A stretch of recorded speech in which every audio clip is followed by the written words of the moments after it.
अब आगे। ज़ियान, मुझे बहुत जोर की भूख लगी है। आप मुझे कुछ खिलाएंगे या फिर मैं आपको ही खा लूं? आप तो वैसे भी बहुत टेस्टी लग रहे हैं। नूरवी ने अपनी आंखों में शरारत लिए हल्की सी मुस्कान के साथ अपने करीब झुके हुए ज़ियान से कहा। ज़ियान के होठों पर एक धीमी मुस्कान उभर आई थी। उसने बड़े ही नरमी से नूरवी के माथे पर अपने होंठ रखकर चूमा। उसके बाद वो आराम से सीधा हुआ और अपने फोन को हाथ में लेते हुए नूरवी से पूछा, क्या खाना है तुम्हें? Paneer butter masala, butter chicken, dal makhani, biryani, fried rice, noodles, gravy Manchurian, chilli paneer, spring rolls, Thai curry और डेजर्ट में मुझे चाहिए चॉकलेट मिल्क शेक। नूरवी ने एक ही सांस में सब बताते हुए ज़ियान की ओर देखा। नूरवी की लंबी चौड़ी खाने की फरमाइश सुनकर ज़ियान एकदम से हैरान रह गया। उसे बिल्कुल समझ ही नहीं आया कि नूरवी ने अभी अभी जो कुछ भी बताया है वो सब अपने लिए है या फिर वो पूरी मोहल्ले को दावत देना चाह रही है। ज़ियान ने हल्के हिचकिचाहट के साथ उससे पूछा, ये सब तुम ही खाने वाली हो ना? और कौन खाएगा ज़ियान? ये सब मेरे लिए ही है। अब आप जल्दी से ऑर्डर कीजिए।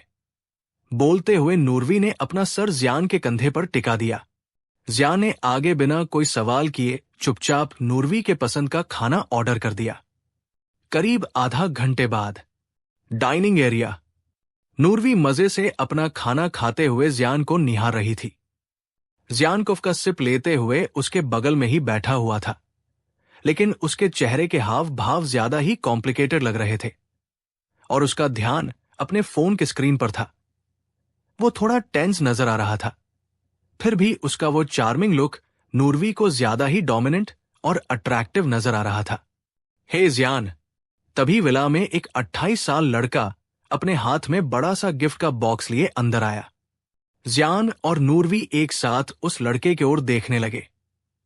वो लड़का ज्यादा हैंडसम तो नहीं था, लेकिन कुछ हद तक उसके चेहरे के फीचर्स अच्छे थे।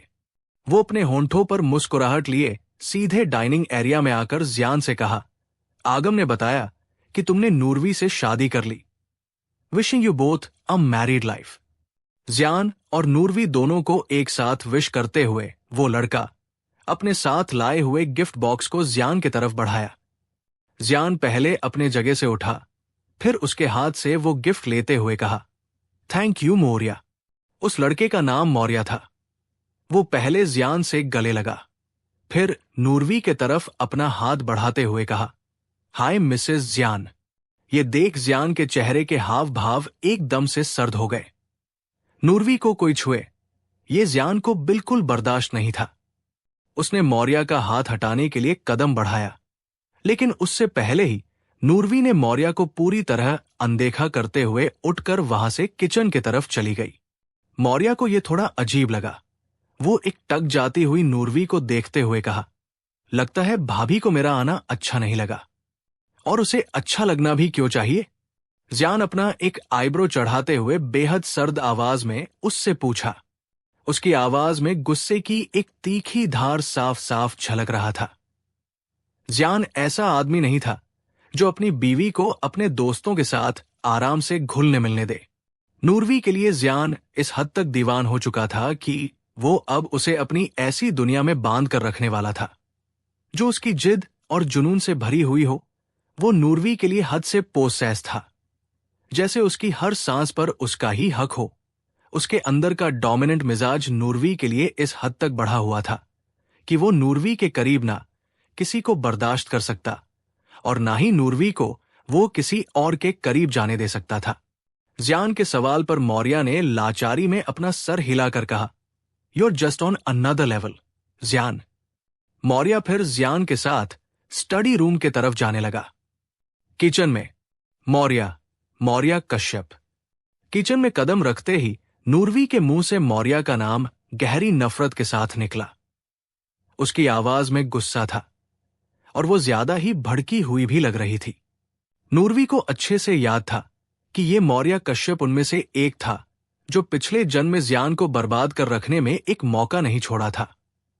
वो हमेशा ज़ियान के करीब दोस्त बनकर रहा, लेकिन उसके दिल में छुपी नफरत और दोगलेपन की कोई सीमा ही नहीं थी।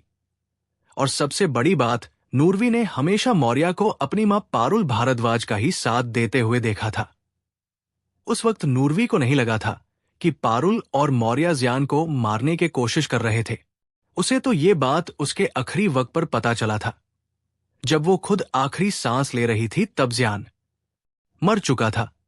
गुस्से से इस वक्त नूरवी हल्के से कांप रही थी।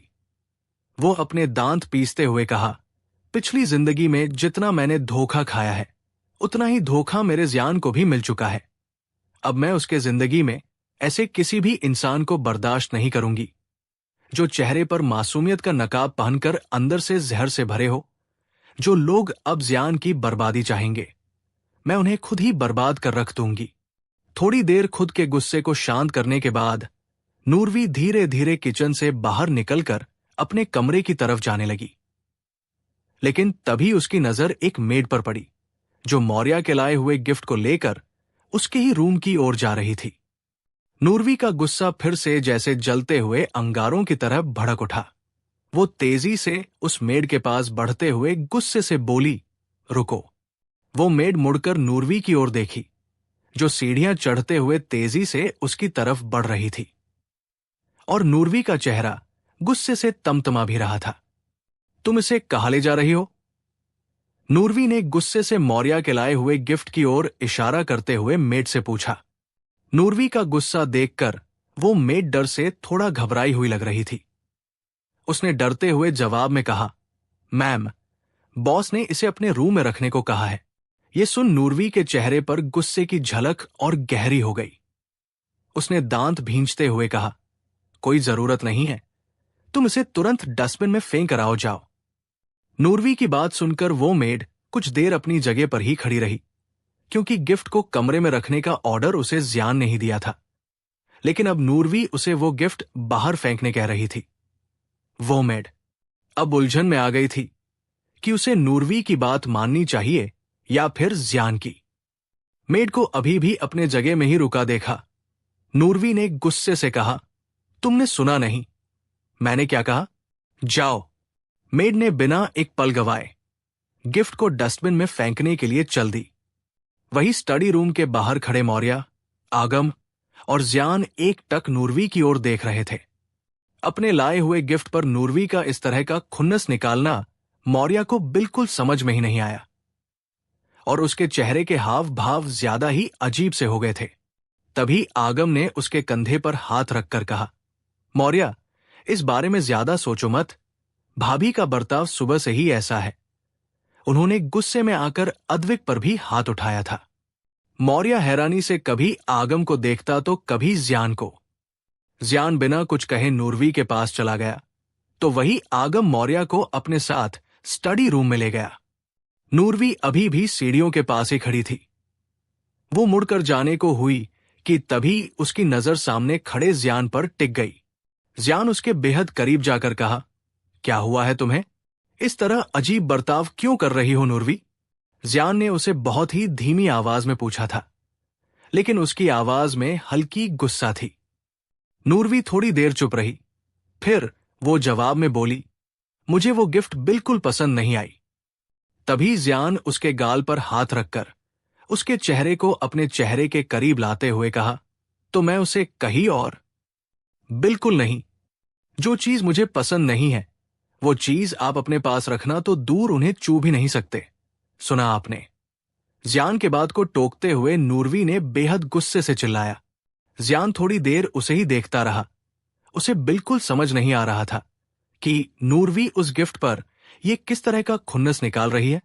यह गिफ्ट मौर्य लाया हुआ था, जो उसके लिए आगम और अद्विक के तरह ही था। ज्यान ने धीरे से कहा, नूरवी, मौर्य ने हमारे लिए यह गिफ्ट, अब आप एक गिफ्ट के लिए मुझसे बहस करेंगे? ज्यान के बात को फिर से टोकते हुए नूरवी ने गुस्से से कहा। उसे ज्यान के मुंह से मौर्य का नाम तक सुनना बर्दाश्त नहीं हो रहा था। ज्यान ने गहरी सांस लेते हुए अपनी नजरें नूरवी से हटा ली और गुस्से में कहा, तुम अभी कमरे में जाओ डॉट। मैं? क्यों?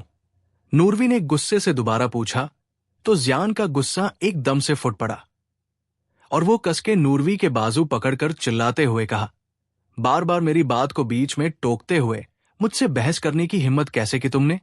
और तुम्हें इतना हक दिया भी किसने? एचएम? जियान के चिल्लाने पर नूरवी एकदम से सहम गई। लेकिन जियान की आखिरी लाइन नूरवी के दिल पर गहरा असर कर गया। वो उसकी बीवी थी तो क्या वो उस पर हक नहीं जता सकती? नूरवी को अपने दिल में अजीब सा चुभन सा महसूस हो रहा था। वो अपने आंखों में मोटे मोटे आंसू लिए जियान से बोली, आप ये कहना चाह रहे हैं कि मेरा आप पर कोई हक नहीं है? नूरवी का सवाल सुन जियान के चेहरे के हाव भाव एकदम से नरम पड़ गए। वो नूरवी के बाजू से अपना हाथ हटाते हुए सख्ती से कहा, मैं वो गिफ्ट कही और भेज देता हूं। बोलते हुए जियान सीढ़ियों से उतरकर डस्टबिन की तरफ जाने लगा। वही गिफ्ट की बात सुन नूरवी का चेहरा फिर से गुस्से से भर गया। वो चिल्लाकर बोली, अगर आपने उस गिफ्ट को गलती से भी छुआ ना, तो मैं खुद को यहां से नीचे धकेल दूंगी। जियान, रुक जाइए। जियान। जियान ने नूरवी की बात पर कोई भाव नहीं दिया और सीधे जाकर मौर्या के लाए गिफ्ट को उठाने लगा। लेकिन तभी अचानक उसके कानों में नूरवी के सीढ़ियों से गिरने की आवाज सुनाई दी और उसने घबराकर तुरंत मुड़कर देखा। उसकी बीवी सचमुच बेहद जिद्दी थी। जो उसने अभी अभी कहा था वही उसने कर दिया था। नूरवी ने खुद को बेरहमी से सीढ़ियों से नीचे धक्का दे दिया था। नूरवी। जियान के सांसें ही अटक गए। वो दर्द और कपकाहट भरी आवाज में नूरवी का नाम चिल्लाते हुए उसके पास भागा। लेकिन अब तक सीढ़ियों से लुढ़कते हुए नूरवी नीचे आ गिरी थी और उसके सिर से खून भी बहने लगा था। नूरवी, नूरवी तुमने ये। नूरवी आंखें खोलो। नूरवी, नूरवी। जियान जल्दी से नूरवी को अपने बाहों में लेते हुए खून से सने उसके गालों को थपथपाया।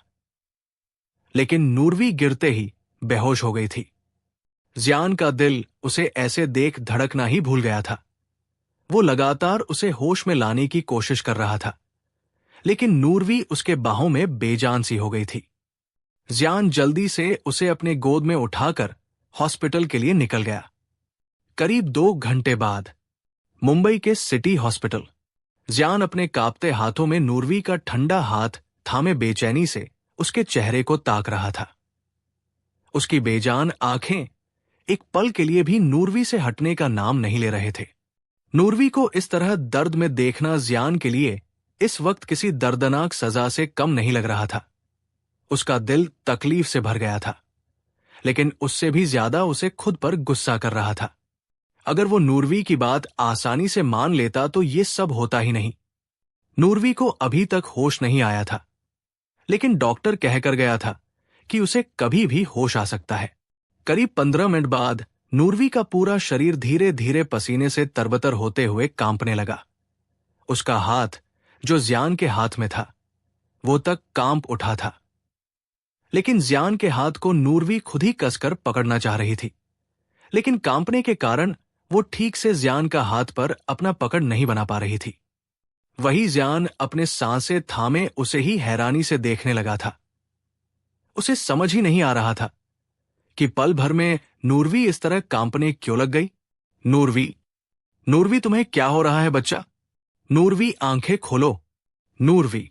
जियान नूरवी के गालों को थपथपाकर उसे होश में लाने की कोशिश करते हुए कहा, लेकिन नूरवी होश में ही नहीं आ रही थी, क्योंकि उसे फिर से पैनिक अटैक आ चुका था। Doctor, doctor. जियान हड़बड़ी में डॉक्टर को जोर से आवाज लगाया। डॉक्टर वार्ड के बाहर ही खड़े थे। वे जल्दी से अंदर आकर नूरवी का चेकअप करने लगे, लेकिन उनके चेहरे के एक्सप्रेशन काफी कॉम्प्लिकेटेड हो गए थे।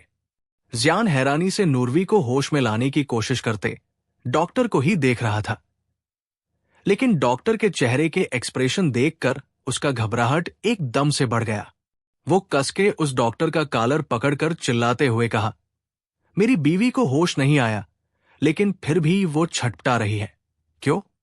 अगर तुम लोगों की लापरवाही की वजह से उसे कुछ हुआ तो तुम्हें यही जिंदा गाड़ दूंगा मैं। जियान, शांत हो जाओ, उन्हें उनका काम करने दो। डॉक्टर के साथ ही अंदर आए आगम जल्दी से जियान को संभालते हुए कहा, लेकिन नूरवी का छटपटाना जियान से देखा ही नहीं जा रहा था। नूरवी ने जियान के हाथ को अभी भी कसके पकड़ा हुआ था, लेकिन वो होश में ही नहीं आ रही थी।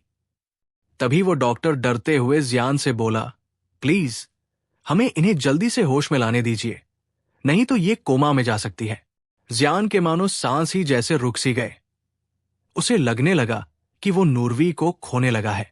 सीढ़ियों से गिरने के कारण नूरवी को सिर पर गहरी चोट आई थी और इस वक्त पैनिक अटैक ने उसके दिमाग पर गहरा असर डाला था। अगर वो वक्त पर होश में नहीं आती तो वो सीधे कोमा में जा सकती थी। जियान नूरवी के गालों को थपथपाते हुए दर्द भरा मगर कपकपाहट भरी आवाज में कहा, तुम्हें मैं किसी भी तरह से अलग नहीं होने नहीं दे सकता।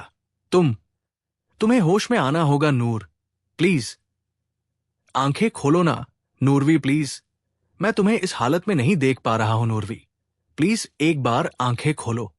नूरवी चटपटा रही थी। उसके आंखों के कोने से आंसू तक बहने लगे थे, लेकिन वो होश में नहीं आ रही थी। शायद उसके दिमाग में पारुल का उसे दर्दनाक मौत देना याद आ रहा था और उसकी कांपती होंठों पर सिर्फ जियान का नाम था। वो बहुत ही धीमी और मरी हुई आवाज में जियान का नाम ले रही थी, जो जियान सुन ही नहीं पा रहा था। जियान एकदम सुन्न होते जा रहा था, लेकिन लगातार वो नूरवी को होश में लाने का कोशिश भी कर रहा था। जियान। अचानक से नूरवी बिना आंखें खोले ही जियान का नाम लेते हुए जोर जोर से चिल्लाने लगी।